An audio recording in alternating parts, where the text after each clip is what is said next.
Eagle Eye in the Sky is fueled by Gatorade, the official sports drink of the Philadelphia Eagles. Anything that move, I don't care who it is. Let's go. Give me everything you got. Play fast, play hard. Let's meet these boys tonight in their house. It's party time. It's party time. Flag, here we go. Touchdown! You are listening to the Eagle Eye in the Sky podcast. Now here's your host, Fran Duffy.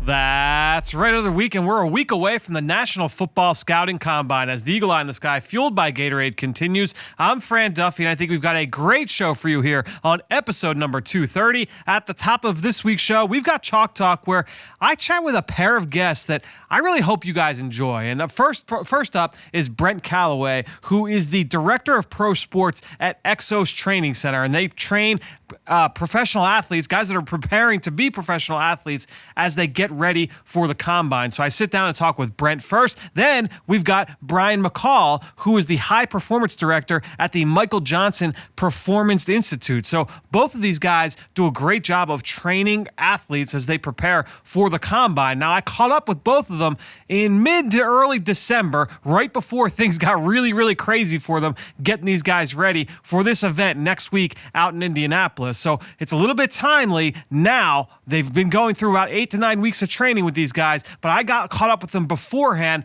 just to get a sense of what is it like getting these guys ready. And I hope you guys get a lot of information from this, give you a little bit of a peek behind the curtain as to what it's like from a player standpoint as they get ready for the biggest job interview of their lives. Now, as far as the combine itself goes, okay, make sure if you're not already, subscribe to the Journey to the Draft podcast driven by AAA. I'm going to be out there all week long, along with Chris McPherson, along with Ben Fennell. We're going to bring you daily podcasts starting next Wednesday all the way up through that following Monday. So we're going to be boots on the ground in Indianapolis, breaking down all the stuff we see every single day from the combine. So make sure you're subscribed to that show now and don't miss any of the action from Indianapolis. It's going to be a lot of fun. It's one of my favorite trips of the year. Really, really excited to get out there and see a lot of these guys up close in person for the first time and see how exactly they're going to be able to transition to the NFL. Love talking with them at the media days, and then obviously being able to see them up close and personal on the field,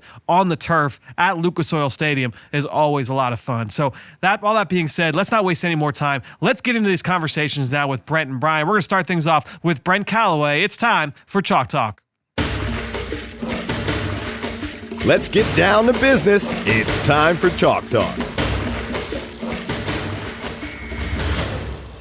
Really excited today to be joined by the Director of Pro Sports for Exos. That's Brent Callaway. Brent, really appreciate the time today joining us here on Chalk Talk on the Eagle Eye in the Sky podcast, fueled by Gatorade. Excited to kind of dive into the process here and just kind of give fans a little peek behind the curtain as to what happens during the combine buildup, during the time leading up to the scouting combine. These guys are all getting ready to participate in really one of the biggest days of their lives. And so I guess really just to jump in, what is your role and what do you guys do on a yearly basis with these guys during the months of December, January, leading up to mid-February? Yeah. Great question. So my role as the Director of Pro Sports is that if any type of program that we have that gets rolled out to a professional athlete, then I'll have a hand in that and have a hand in who's coaching that inside of the Exos walls. And a lot of that has to also do with those programs of athletes moving into the pro space. So with NCAA athletes that are transitioning and going through this combine training, pro day training process, being able to work with our coaches on what we're implementing and the operations that go behind that, as well as actually being a speed and strength coach myself is a big part of it. So I will coach the program in our Dallas, Texas facility, and this will be my 16th year preparing athletes for the NFL Combine. That's awesome. And to me, like, it's such a cool part of the process that, no one really has talked about, I guess, in the podcast space. So excited to kind of get some insight from you into what goes into that. And so take us through the timeline now. We're posting this now. We're getting closer and closer to combine time. We're talking to you before it gets really, really crazy, though. And I want to just get a sense of what that timeline looks like. Take us through what your schedule looks like from, we'll say, early December all the way up into the trip up to Indianapolis. Yeah, right. So with a lot of these athletes and the way that it's working now is all the athletes like to be recruited. So that's a big part of it. So we try to stay in front of the athletes. A lot of that is done via social media because that's the easy platform to be able to contact people these days. So we're trying to just give them basic information on who we are and what our product is, because this is the only time that they will have probably started to enter that realm of having to consider a training location that is not part of their university, their high school, or something of that sort. So they have to get some exposure to that. So it's probably the first time that they've heard about us. We're trying to do that. We'll start entering athletes who aren't, on bowl eligible teams or not playing in bowl games. They'll usually start coming in the second half of December. Most of the time they will come in. They're typically pretty banged up from the season. Obviously, they've played a long season at a high level. So they'll end up on our treatment tables for a good few weeks, trying to get healthy, trying to get to a good spot so that when we start and we officially kick our program off in January, it'll be January 2nd this year. So they'll come in that day and then be ready to light it up and go full bore until they end up heading out to Indianapolis. So what I'm interested in is the idea of the transformation of these guys. You mentioned they come to you and they're already kind of banged up. They've just gone through a 12, 13, maybe 14 game college football schedule, and now they're getting ready for the NFL and to what's going to be probably the biggest or the busiest, we'll say 12 to 18 months of their lives, because these guys go through the pre-draft process, they get drafted, they go to OTA, mini camp, and then training camp shortly after that, and then they're off to the longest season that they've ever played in football. So to me, like, this whole part is so interesting to me, where we see them when they go out on the turf at Lucas Oil Stadium in Indianapolis, where we see the 180-pound wide receiver run 4.31, or we see the 285-pound defensive lineman run 4.6. That doesn't happen when they show up in your door. So how does that transformation take place? What do they usually look like day one when you get them, and then how do you get them to that point that we see in late February? Yeah, right. All good points on your end. And, a big part of what we do, we realize, especially at Exos, we realize that we have eight weeks with these athletes. And their collegiate strength coaches have 4 or 5 years with them, right? So those guys are really the ones that are laying the big, deep foundation for us to be able to come and put the icing on top of. And finish the guys off in a manner where they can get loads of attention by lots of really great specialists, and then feel comfortable for everything that's going to hit them in Indianapolis. So when they come in, we'll typically put them through a full evaluation process. Their first day, all we're trying to do is just gather information on the athletes. So we want to know medically what situation they're in. We obviously want to know physically what situation they're in. And so that's going to end up taking 4 or 5 hours of their first day, and then we bring them in to start the training process. And when we do that, that first eval, I tell everybody, look, this is the slowest 40-yard dash you're ever going to run. Just accept it, and don't fight it, don't be upset about it, and let's rock and roll after we figure this out. Because I've literally, Fran, I've had guys that have played bowl games on New Year's Day and have been in my facility on January 2nd. And, we're putting them through a training process. So it is difficult on them. There's a lot of stress. They're beat up. And a lot of them are coming in with, to the layperson like us, what would be a pretty serious injury. I mean, we're talking torn shoulder labrums, torn hip labrums, athletes with high ankle sprains or meniscus injuries. And they're like, look, I got to compete in the combine. So we got to rock and roll. So every athlete is a different puzzle. All right. And follow me on this, you're going to have some guys that you're going to have linebackers that come in at 250 pounds because that was the defense that they played in, and they need to be big run stoppers on the inside. And then you're going to have linebackers that play the exact same positions that had to cover a lot in space, and they can't keep weight on, and they weigh 215 when they come in. Well, the problem is that for an inside linebacker, that catch weight's going to be 235 to 240.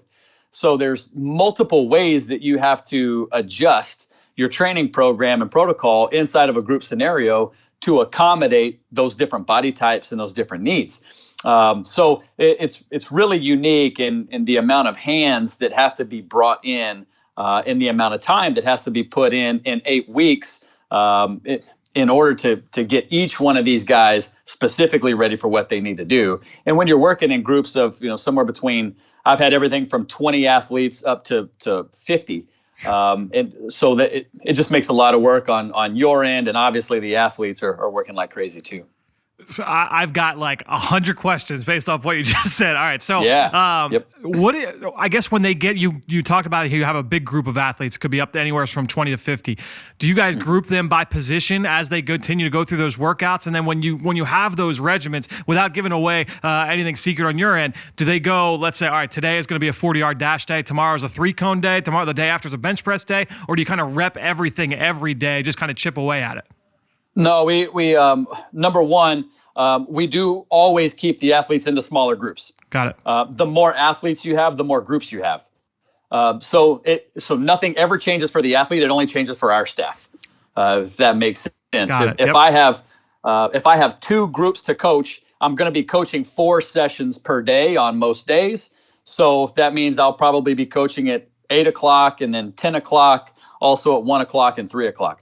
And then if that changes and I have 4 groups, because I might have 45 athletes, so we're going to keep them all down to 10 or 11 per group. Now I've got to coach an 8, 9, 10, and then a 1, 2, 3, 4, So it ends up multiplying the labor that you have to put down, so that the athlete feels the exact same thing. They don't know that there's 4 groups that are there. They don't know that there are a lot of bodies that are in and out of the building. They just feel like they're getting the attention that they need. And that's what's important to us. So when it comes down to the weekly schedule, we do have we have a very set, periodized program where we know exactly what training session they're going to be on Monday, January 13th.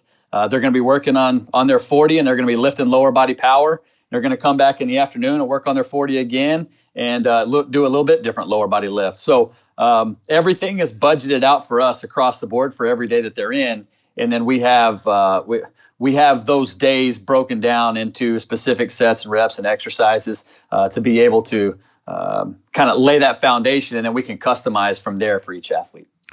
I feel like we'll get into like a discussion of like sports psychology if I go too far down the road with this question. But the part of the combine that I find to be kind of underrated, I guess, and that people don't necessarily talk about as much is, these guys are just faced with so much mental adversity. They go out to Indianapolis. It's obviously a different climate than where they've been training, and then they've got to get up early in the morning. They got to go through the battery of tests day after day after day. The meeting with with teams. It's a very, very stressful environment. Now you've got to get up, perform. You've got 2 reps. You've got 2 cracks at the 40. You've got 1 crack at the 3-cone. How do you prepare them for that mental adversity that they've got to face at the end of February?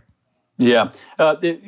First you have to realize that this is probably the most difficult professional situation that almost anybody's ever going to be in, right? You are a person who's fresh out of college and you're trying to get your first job. Mind you, we're not getting a job at a mom and pop shop, or, if we're talking about journalism, it's not something where we can hide behind a computer, or we can't, we're not an intern in a situation. We are literally trying to get a job with a Fortune 500 company where we're going to be thrown out in front of the world. So these poor kids they understand that, and they know that that's the situation that they're going into, and they crave that. But at the same time, because they're going to get paid what they're going to get paid, and the situation that they're going to be in, these teams are going to do lots of due diligence on them, right? And so they have to understand that this isn't the world out to get them. This is a team that's about to invest a significant amount of funds into a person who should be yielding labor for them in order to yield revenue for the ball club. So because of that, on day one when they check in, they're going to go through loads of interviews. They're going to go through, and that's, you've got 32 potential employers that are out there, and there's multiple people that you're going to end up talking with on each team.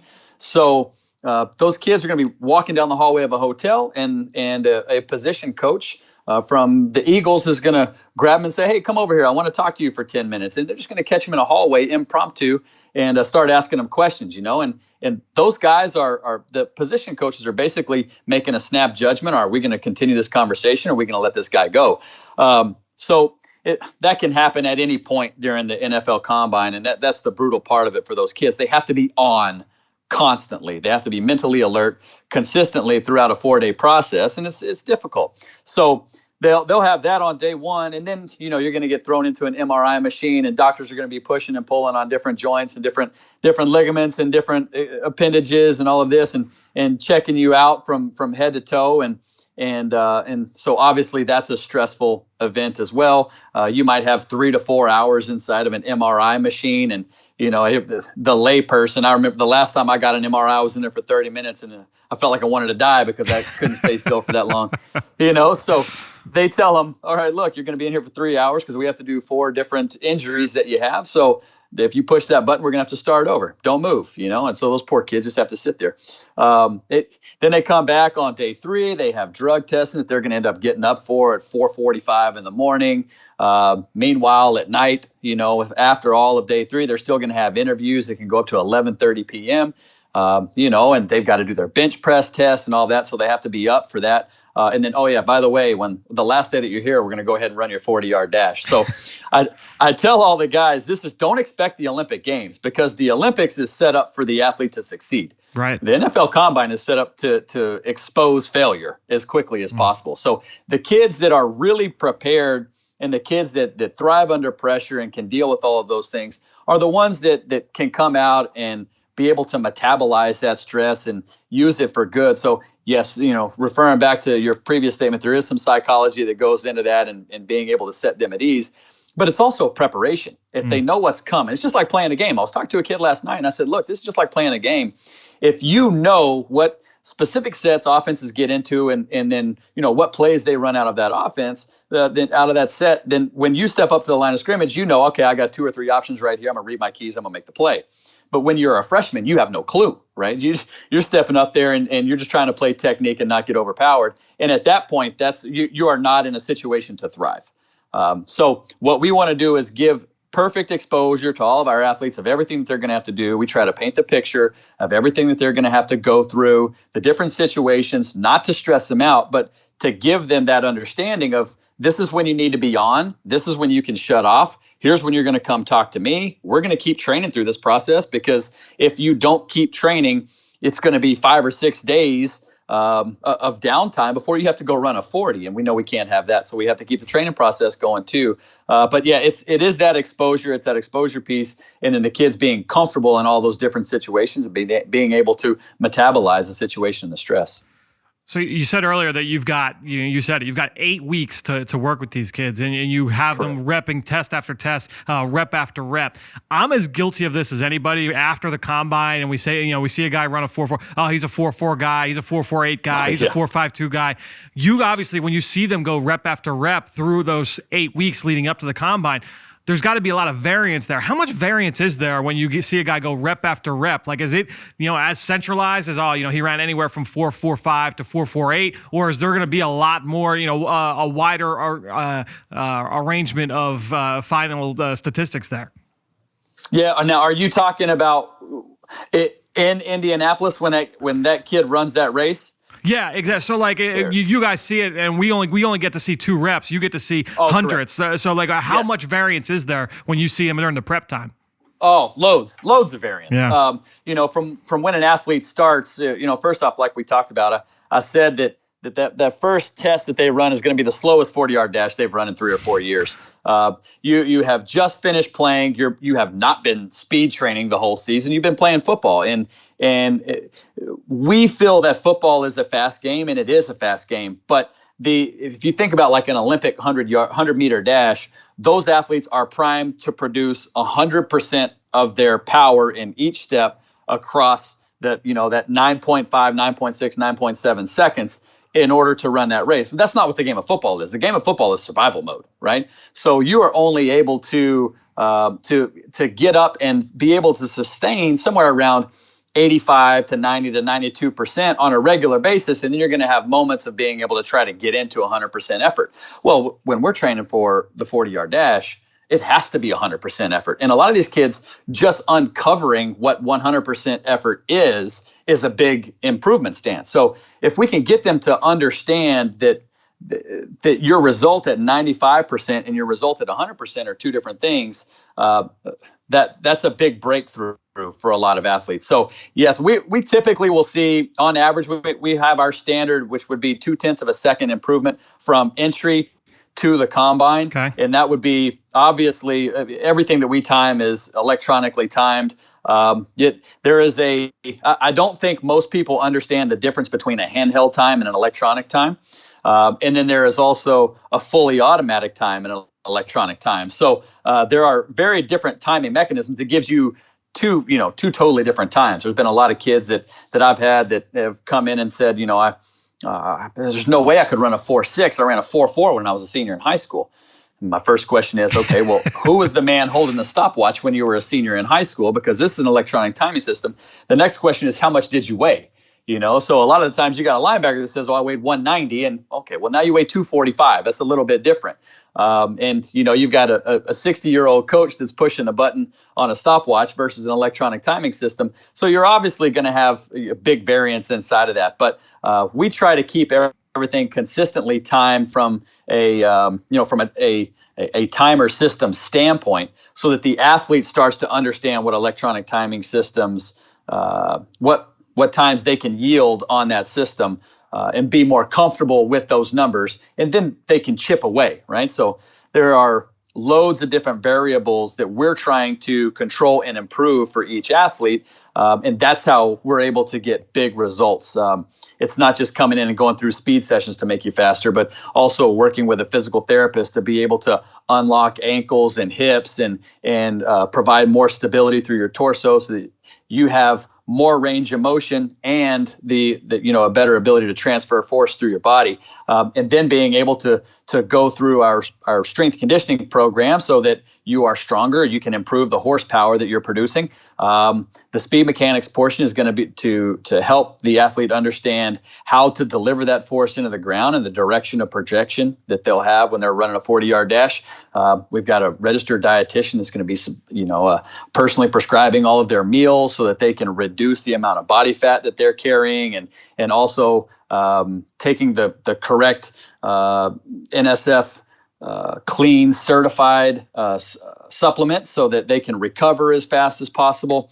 And we've got massage therapists that are working on specific things for each athlete. And that's only the physical part. We haven't gotten into talking about the Wonderlic test that they have to take or the interview prep that they have to go through. So there are a lot of hands that are inside of each athlete that are really working to put that puzzle together for them individually. I feel like one thing that also happens too is a guy may run a slow 40-yard dash, and then people will just say, "Oh, the guy's not athletic," as if the 40-yard dash is like the definition of a guy's level of athleticism. We know that's not the case. Is there a test that you feel best represents what kind of an athlete a guy is? Yeah, I would say that it's different probably for each position group. But what they try to do, what the NFL has tried to do since they conceptualized the combine, was to put everything together so that you get the full picture. Yeah. Right. So you want to be able to get the full picture of the athlete's linear speed, the athlete's change of direction, their ability to decelerate and reaccelerate, and their ability to go through position-specific movements. How fluid do they look inside of those? How well they're basically just trying to uncover weaknesses, right? So that's what we're looking at whenever we're training the athlete. And from my standpoint, I'm a movement-based coach. So if I'm taking an athlete through speed programming, that's the easy part. But watching them go through their position work and watching them step over bags and watching them, a DB go through breaks, I'm trying to keep my eye keen in on the different limitations that athlete has, and what do I catch that looks off or looks like a limitation for that athlete, because I need to deliver that information to them and let them know, like, you run a 4.4, but it looks to me like you have a hard time breaking from left to right coming out of a back pedal, right? That's a problem. Yep. Especially if you're a DB, and you've got inside coverage responsibilities. So the ability to identify those things and then go back and train those individual pieces, sometimes that means there could be an anatomical restriction that's just blocking them from that transition, from that, that back pedal to that left to right brake. So I've got to get them on a table. I've got to have a physical therapist that can unlock a joint or can start to dig in and provide a little bit deeper investigation. And then they can come back to me and say, here's what's going to be our process, and here's what we think your process can be. And then we start to put that together. To try not to be long-winded, which sometimes I tend to be, I think they try to uncover everything. I don't know that there is necessarily one specific test, but you're obviously going to want to see if a DB can keep up, with a wide receiver. A wide receiver has the ability to gain separation. So, a 40-yard dash with those guys is imperative. You're going to want to see that an edge rusher can bend around a corner, and so the L drill is going to be very important for them. And everybody's got something else that is probably a little bit more indicative of what they need to be able to do, and probably gets a little bit deeper eye whenever they are going through those tests. I loved the part of that where you were talking about watching the guys go through football specific drills and how that translates into your world. Because my next question was just going to be, when you go into this, from just big picture for yourself, how much of what you do in your mind is this, okay, I'm preparing these guys for the biggest test of their life, versus I'm preparing this guy to try and get him faster and get him smoother in and out of breaks for the football field for the next 10, 12 years of his career? Right. Yeah, they both are definitely running through your mind consistently, right? So, in the end result is where the athlete is drafted, right? So, the combine is a mechanism to improve draft stock. Well, so is the Senior Bowl, and so is the East-West and the NFLPA game. So the first 2 and 3 weeks that we have the athletes here, we're going to be preparing them to go out and win one-on-ones in practice. So there is a little bit of like individual block of football practice that comes into the equation as well, while we're working on speed development, et cetera. So yes, you have to be able to balance both. When we're preparing the athlete to go to all-star games, then it does feel a little bit more like a football specific program. And then when they get back from that, and we have about a month or 5 weeks left for NFL combine preparation, then everything specifically hinges around, like, we have to have this athlete be able to put up good numbers and check all of the boxes of everything that's going to get investigated with him, so that we give them the best chance possible to be drafted a little bit higher than they're projected, which is our goal. So I've got a couple questions on the back end. I want to ask you this part first, because I think there's a lot of fans, a lot of media out there that will say, it's the underwear Olympics, it's t-shirt and shorts. What can a guy do in pads? To the fans and the media that feel like, this part of the process is overrated, what would you say to those people about specifically about this training process, getting those guys ready for it? Right. First and foremost, it's fun to watch, regardless if it's the underwear Olympics or not. It's fun to watch because we always want to see, big people moving really fast is fun to watch. So the combine definitely has a very good place in the evaluation process. And I don't think any team takes it as the end-all, be-all. And we try to tell our athletes that it's not the end-all, be-all. But at the same time, they have to produce great results. So they have to understand the situation. I think anytime NFL personnel is looking at player evaluation, they've got tape on tape on tape of that athlete, right? So that's already in the can at this point. They've already played all of their games. They've already played all of their bowl games by the time that they come to us. All of that is finished. So check the box on that. There's nothing I can do about it. But what we can do about it is let's improve our draft stock by being really good at these bowl practices and doing what we're supposed to do and saying what we're supposed to say and knowing what we're supposed to know, as well as, being physically present and physically dominant. I had an athlete, Montez Sweat, last year trained at our facility, and I think he probably moved up 6 or 7 ranks in his position group based on his Senior Bowl practice, just because he did so well there. And he looked the part and he felt the part and he just did a great job. So that's going to be a big part of it. And then when they come back from that, being able to carry that over and prepare them specifically for the combine is what gets all of our attention. We want them to feel better than they've ever felt in their life.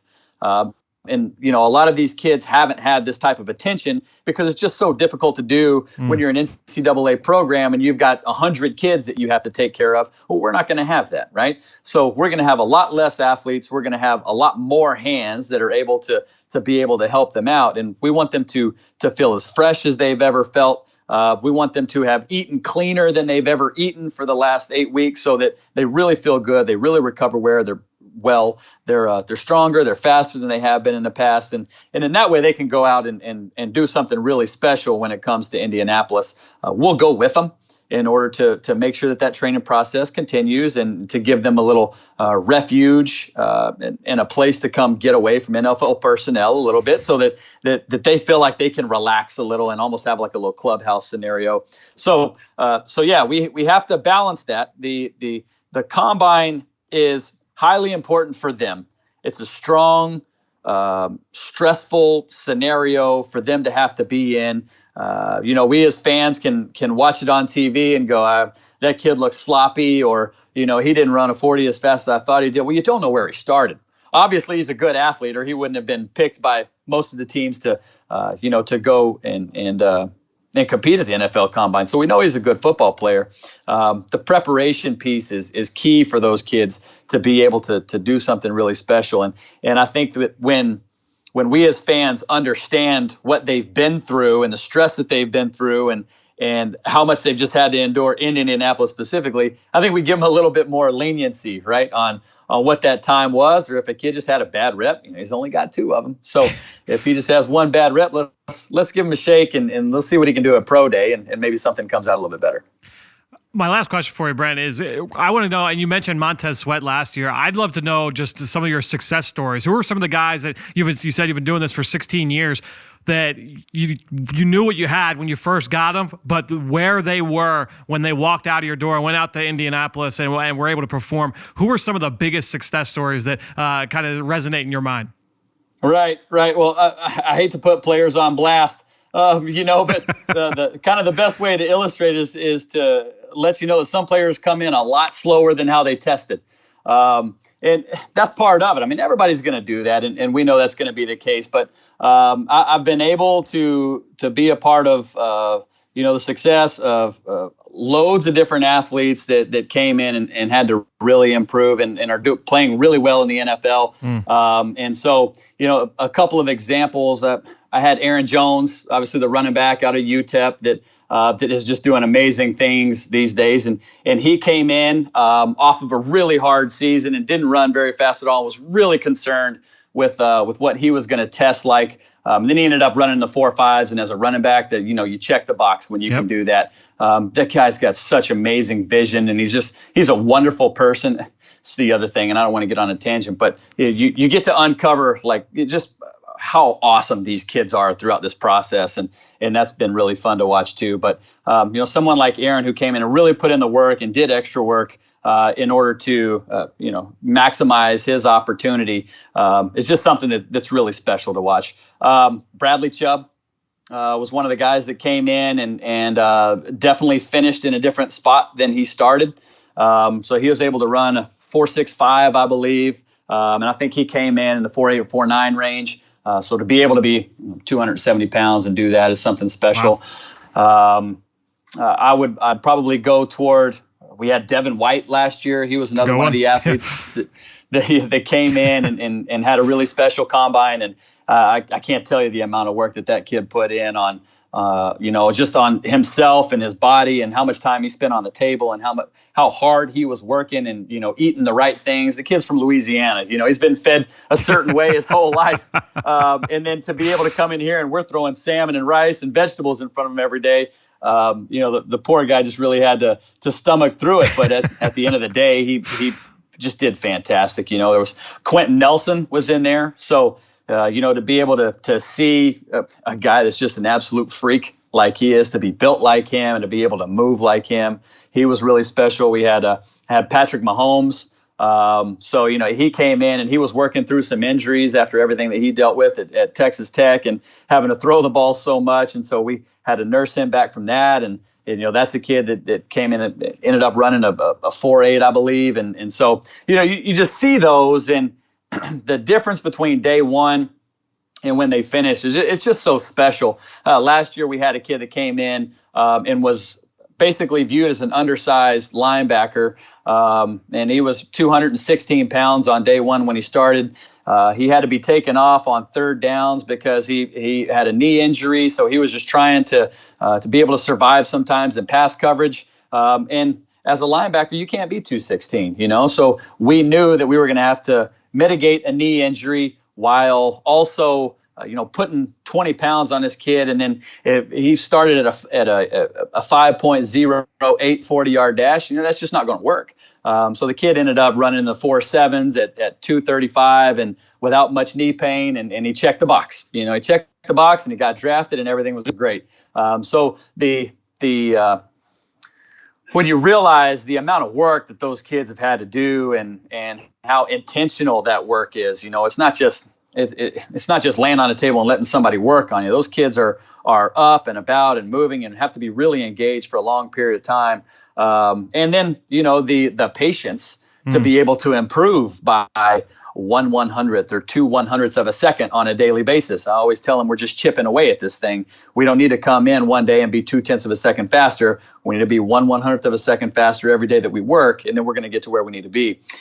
So when they can do that, when they can put those things together and kind of fight through the stress and fight through the idea that I have to do really well so I can support everybody that I know, that's a hard thing for them to stomach. But it's just a day-by-day process, and seeing them go through that is really special. Well, Brent, this has been a really enlightful conversation. Really, really appreciate the time here on Chalk Talk on the Eagle Eye in the Sky podcast, fueled by Gatorade. Best of luck to you guys over the next couple of months, and looking forward to see how you guys do at the end of February. Yeah, thanks so much, Fran. I really enjoyed it.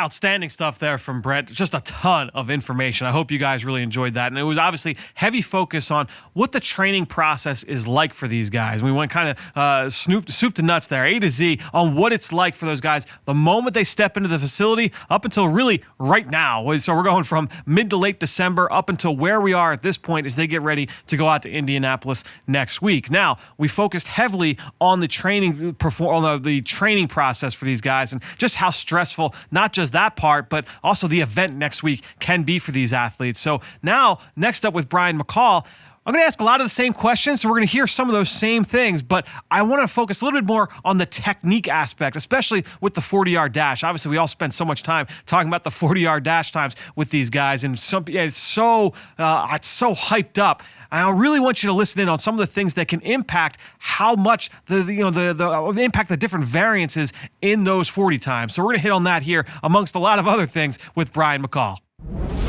Well, joining us now here on the Eagle Eye in the Sky podcast, fueled by Gatorade, is Brian McCall, who is the High Performance Director at the Michael Johnston Performance Institute. And Brian, really happy to welcome you here to the show. Excited to continue talking about combine training and getting these guys ready for the NFL Scouting Combine in February. And we're recording this right before you guys are getting ready to jump into this entire process. And so I guess my first question for you is just kind of take us through it. Give us the timeline. What is it like from, we'll say, mid-December all the way up until your guys make the trip up to Indianapolis? Yeah, so we're in recruiting phase right now. So we're getting guys as they're ending their seasons. A lot of guys have already started. And so we're getting guys that come into the building.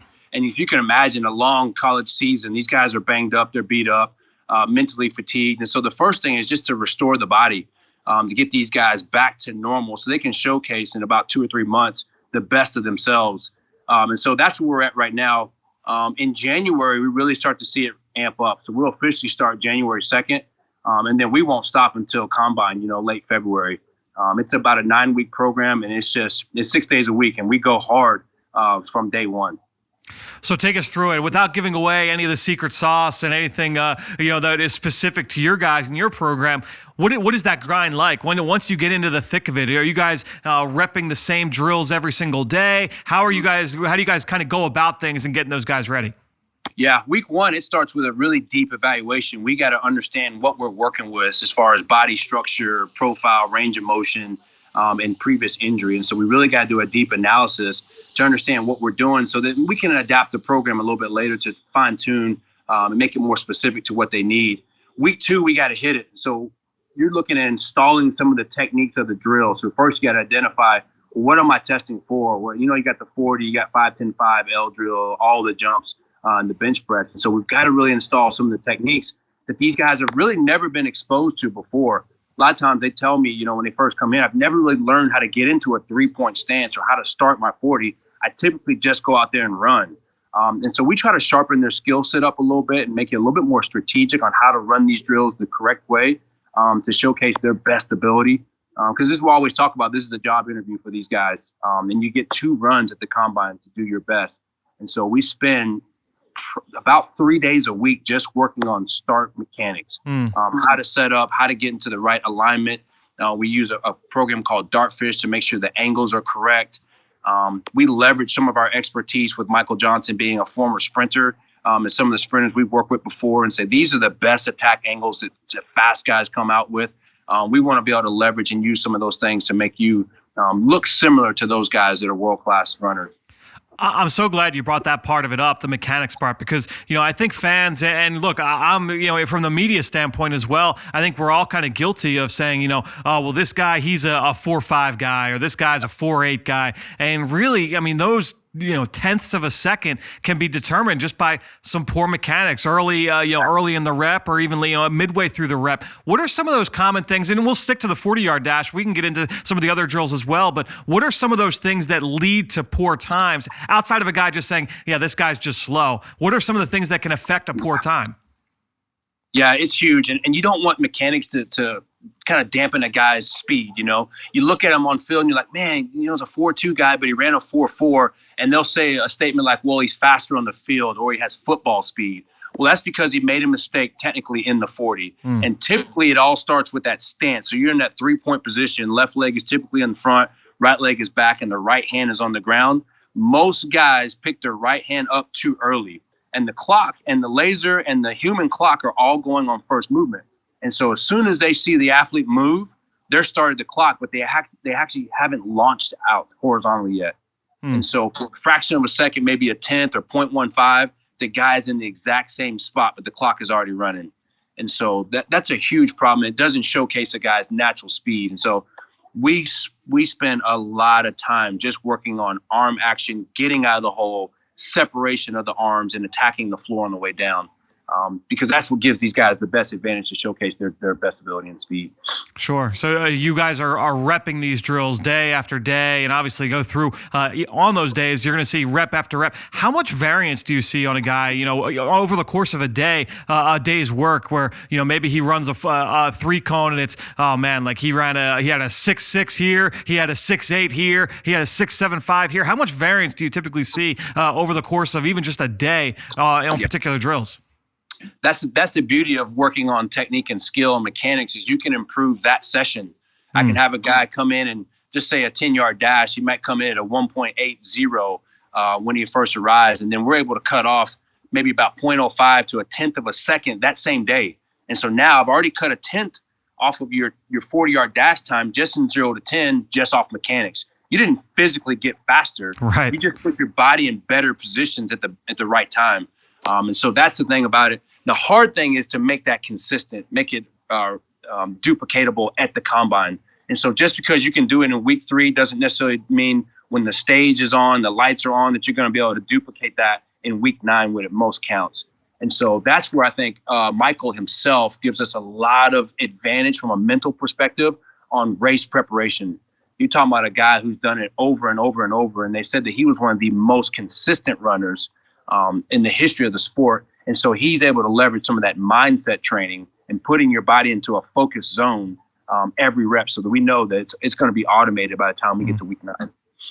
So giving fans an idea of just how much a guy can improve, every player is different. And you mentioned the wear and tear that those guys show up with when they get to your facility on day 1. But how much improvement do you typically see from day 1 up until Indy, with all these drills? Yeah. Our average right now is about 4.31% from the time you get here in week 1 to the time you run at combine. And that usually comes out to about 0.2 faster. So you come in, you run a 4.8, and you leave out of here running a 4.6. And basically, we're just allowing guys to showcase what they are. Yep. It's not like we're breaking world records and you're going to run a time that's outside of your natural capabilities. This is who you are, and we're giving you the best opportunity to showcase it to the world. One of the things that I think a lot of people will bring up is, this guy's not athletic. He didn't run a great 40 time. Obviously, you know this, and in terms of the 40-yard dash is not always the great litmus test for athleticism when you're talking about it as an overarching term. Is there a test that gets run with these guys that you feel is a great kind of an example of a guy's athletic ability? Yeah, I think there is. I think it's the L drill, the three-cone drill. It's basically a 5 and back, and then it's a kind of a figure 8 type of loop drill. It has so many components of athleticism. It's got acceleration. It's got change direction. It also has what we call angular acceleration. And so you look at those elements and you can match it up with the sport of football, and it's almost a really, really strong correlation between the two. I think there is some mystery in the splits of the 40. You look at an offensive lineman, that 0 to 5, 0 to 10 time is very important.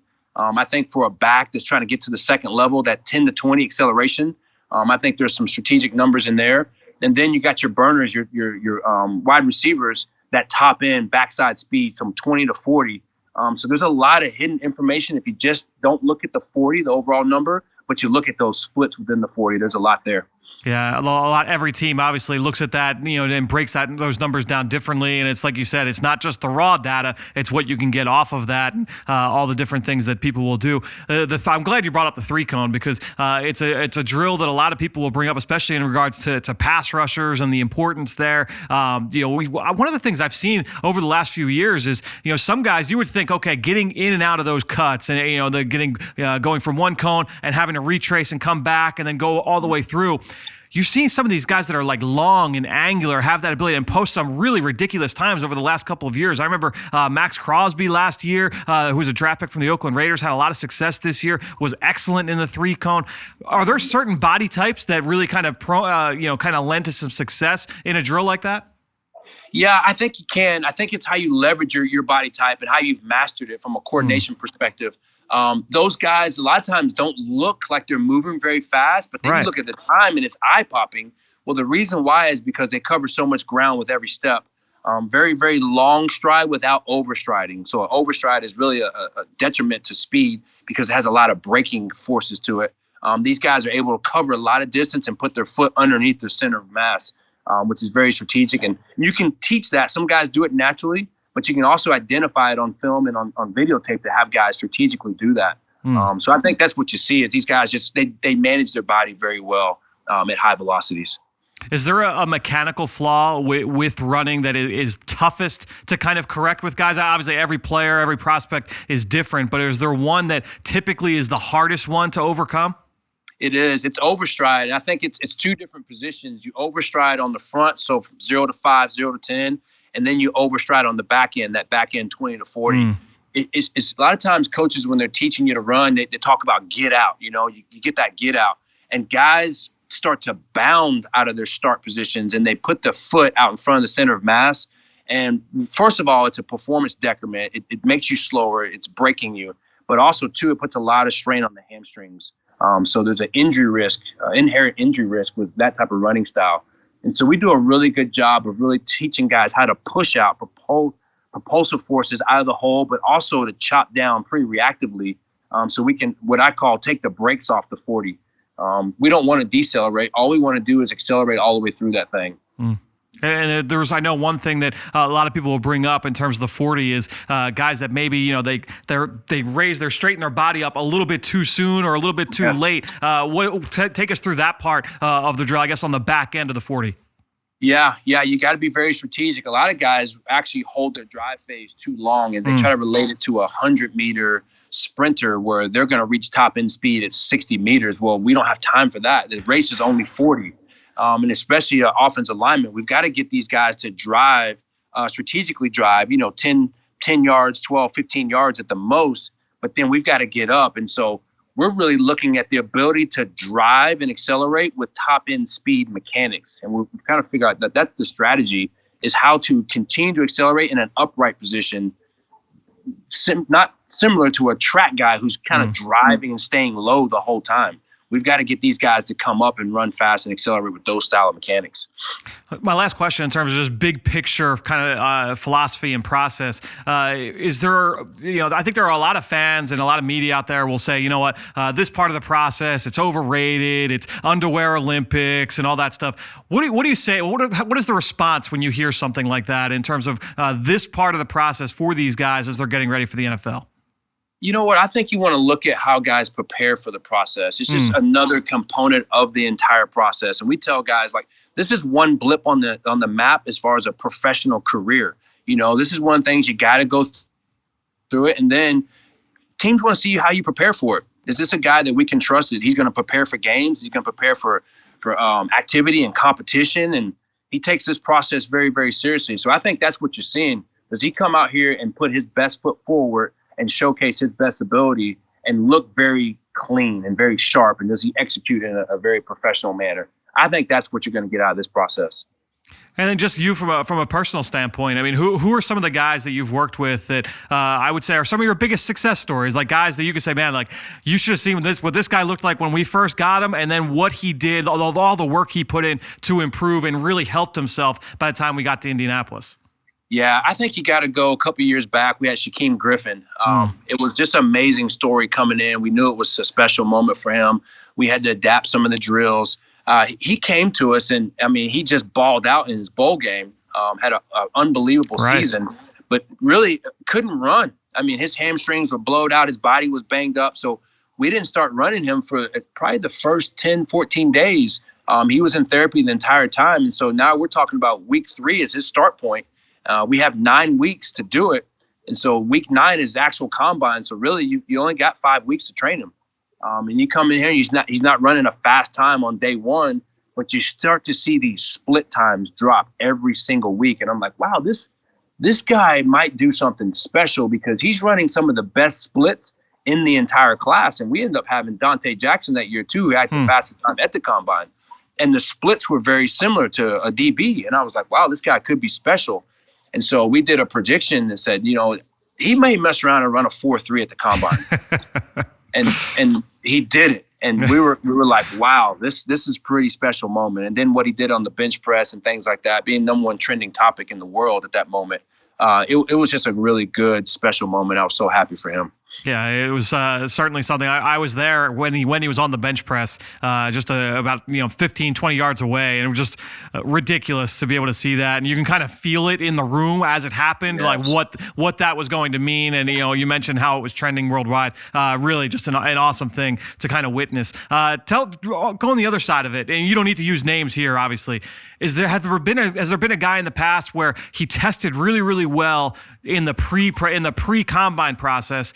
Then he didn't test well at the combine, and it was like, all right, like these were a couple things we got to fix, and then he was able to correct it at his pro day. Was there a case of that happening in the past? Yeah, it happens all the time. When guys they execute here, but then when the lights come on, it's just hard, and it happens in any sporting process. I think about a guy that's on the free throw line at a basketball game or pressure in baseball. There's just pressure gets to some guys and just not able to execute.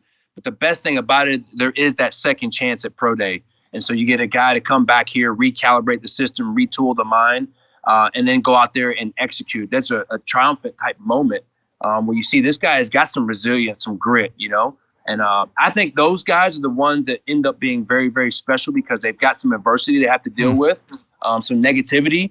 And it's one of two things. You're either going to pass or fail. And the guys that pass, they pass with astounding, rewards on the back end of it, where they have very successful career because they've already overcome something that's been very challenging. Yeah, Brian, this was outstanding. Really, really appreciate the insight into this whole process. And I know you're getting ready you said you're in recruiting phase now. You guys are getting ready to get rolling. Best of luck here, and hope to talk to you again soon. Thank you, sir. Just outstanding stuff there from Brian, and some of the stuff. Look, I don't know all the mechanics when it comes to running at high speed, and some of the little things that can impact a 40-yard dash time, and all that stuff from Brian was outstanding. A little bit more insight as well into the training process. We got that from Brent at the top of the show. Getting more of that from Brian here was awesome. And so, to me, I hope you guys really enjoyed those 2 interviews. I hope you learned a little bit more about the training process these athletes have gone through over the last couple of months, getting ready for next week out in Indianapolis. To me, one of the big takeaways is this. Don't go too crazy if a guy has some bad times next week. To me, especially listening to Brian, you hear all the different factors that can come into play for a guy's time, whether it's in the 40-yard dash or the 3-cone, the broad jump, whatever it is. A guy may just be having a bad day. Remember, they only have a couple cracks at the apple, depending on the test. You might just be having a bad day. It might have been a bad technique, could have been bad start, could have been a bad finish. He may have adjusted his footwork here, or where he entered the drive phase there. A lot of different factors that can go into it. So ultimately, look, this is why teams going into this process, you're ultimately trying to make sure, do the fast guys run fast? Do the slow guys run slow? If you're Henry Ruggs or KJ Hamler, any of these speed guys, right, that are at wide receiver, or if you're CJ Henderson at corner from Florida, if you're one of these super, super fast guys, you got to run a super, super fast time. If you run slow, now you got to go into it and say, okay, well, was there something technically wrong? Was he sick? Did he have something else going on? Is there something else? Why didn't he run super, super fast? Or if it's the other way and you're a slow guy that runs a little bit faster, now you go back to the film and you say, all right, well, was he just not put in a position to show off those athletic traits? Was there an injury that we have to take into account? Is it more of a mental thing, a performance thing? Was it something that when he shies under the light, or when the lights are shining brightest, he's not able to kind of put all those things on display? So you have to, that's what makes it very, very tricky, this part of the process. But that's what teams are looking for, is now making sure the fast guys run fast, the slow guys run slow. We kind of move on. If any of the variances there, any of the differences there,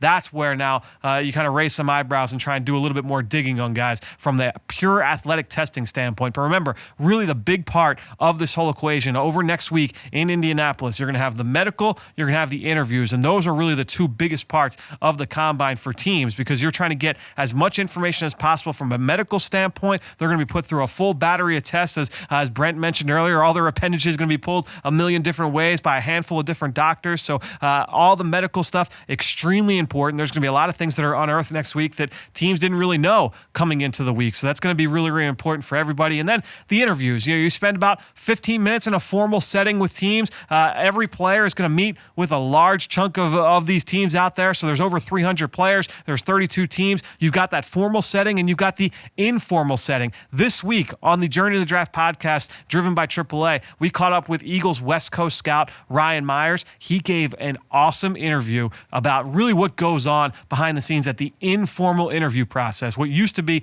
at what was called the train station out in Indianapolis, it's going to be held at a different location this year because of the change in format with the combine. But make sure you go over to the Journey to the Draft podcast, driven by AAA. Check out that interview with Ryan Myers. It was a really, really fun interview with him, and really just kind of gave a little bit more insight into the combine itself. So make sure you go check that out on the Journey to the Draft podcast, driven by AAA.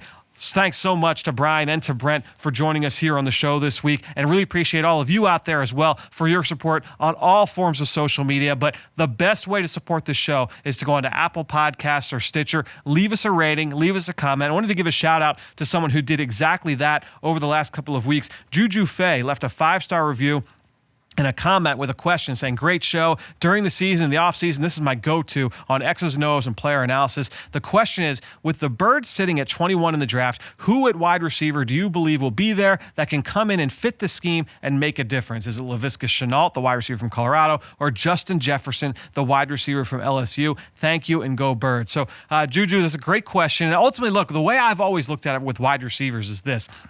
In theory, every player can fit every scheme, right? Because very rarely, in today's NFL, it's not an age anymore where, you know what, this is the scheme I run. I run a pure West Coast offense, and if you can't operate in a West Coast offense, you can't play for me.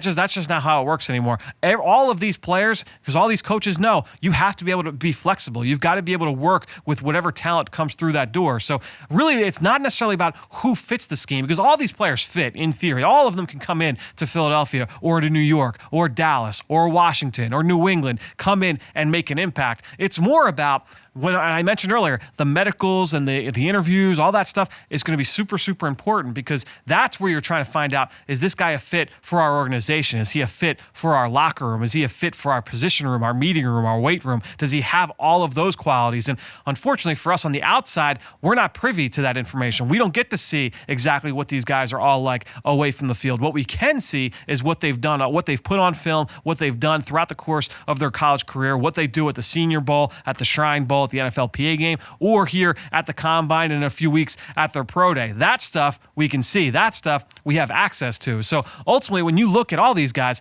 they have a wide variety of skill sets. Trying to compare Henry Ruggs to Laviska Shenault to Jerry Jeudy to all these guys, it's like comparing apples to oranges to watermelons to grapefruits. They're all completely different. It's just a matter of, okay, once you get this guy into your building, now what can he do for you? Now we have to leverage exactly what that skill set is. So when you look at a guy like Justin Jefferson, he lined up exclusively pretty much in the slot for LSU this past year. Great route runner, has the ability to separate. He's very, very deliberate. Every movement he has a purpose to it. He's a really advanced route runner for the college football, for the level of college football that he played at. You look at Laviska Shenault, he's a big, strong, powerful, athletic guy. He's got some injury issues in his past, but this is a guy with extremely high upside. He was used all over the formation over the last couple of years at Colorado. So when you talk about a guy like a Deebo Samuel, what he did for San Francisco in their Super Bowl run, and all the different ways that he was used, you look at Laviska Shenault, and he's kind of a supersized version of him, because